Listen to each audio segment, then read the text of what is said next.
అదే RTV app వార్తల్ని క్షణాల్లో చదివే అవకాశం ఉంటుంది. ఒక న్యూస్ పేపర్, ఒక టెలివిజన్ ఛానల్ మీ చేతుల్లో ఎప్పుడూ ఉంటాయి. పార్వతీ బ్యారేజ్ సిర్పురం గ్రామంలో ఉన్నటువంటి బ్యారేజ్ కింది భాగంలో మంథని గౌతమేశ్వర ఆలయానికి సమీపంలో మనం నిలబడి ఉన్నాం.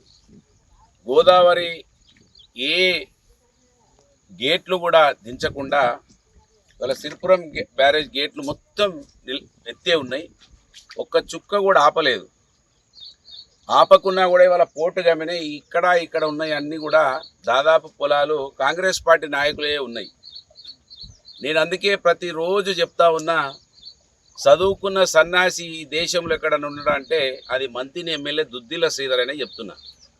ఈ బ్యారేజీలు వృధా, ఈ బ్యారేజీల వల్లనే పొలాలకు నీళ్ళు వస్తున్నాయని మాట్లాడే సన్నాసులు వాళ్ళ జవాబు చెప్పాలి.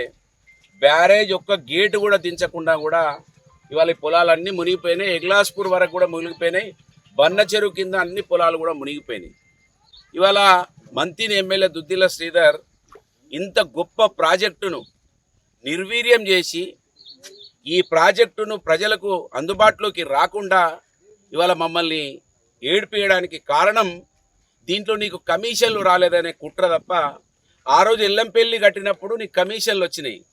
ఇది కట్టినప్పుడు పారదర్శకంగా కేసీఆర్ గారి నాయకత్వంలో ఈ బ్యారేజీలు నిర్మించబడ్డాయి కనుక ఈ నీళ్ళన్నీ కూడా సముద్రంలో ఉప్పు నీళ్ళ పాలైనవి కనుక దీన్ని ఆపిన కుట్ర నువ్వు చేసినావు. దుద్దిల్ల శ్రీధర్కు తెలియదు అనటానికి నిలువుటెద్దు సాక్ష్యం. ఏ గేట్లు లేకున్నా కూడా ఇవాళ ఈ పొలాలన్నీ కూడా మునిగిపోతూ ఉన్నాయి. కేసీఆర్ గారి పేరు, బీఆర్ఎస్ పార్టీ పేరు ఈ నియోజకవర్గంలో చిరకాలం ఉండబోతా ఉన్నదని నీ కక్ష తప్ప, నీ కుట్ర తప్ప, నీ అక్కాసు తప్ప ఏమి కూడా లేదనటానికి ఇవాళ తేట తెల్లమైంది. నీ నాయకులే పొలాలు మునిగిపోయినాయి. ఏ బ్యారేజ్ గేట్లు వేస్తే మునిగిపోయినాయి వాళ్ళ దుద్దిల్ల శ్రీధర్ జవాబు చెప్పాలి.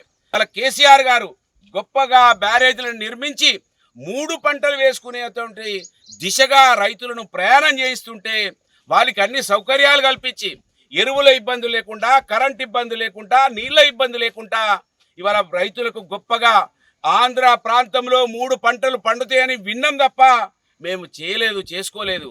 ఇవాళ తూర్పు గోదావరి, పశ్చిమ గోదావరిని తలపించే విధంగా మంతిని ప్రాంత రైతులు కూడా ఎదగబోతా ఉన్నారని కక్ష కట్టిండు దుద్దిల్ల శ్రీధర్ అనటానికి ఇవాళ నిలువుతెద్దు సాక్ష్యంగా ఇక్కడ మనం మంతిని గోదావరి సమీపంలో నీళ్ళని చూస్తే కనబడతా ఉన్నది.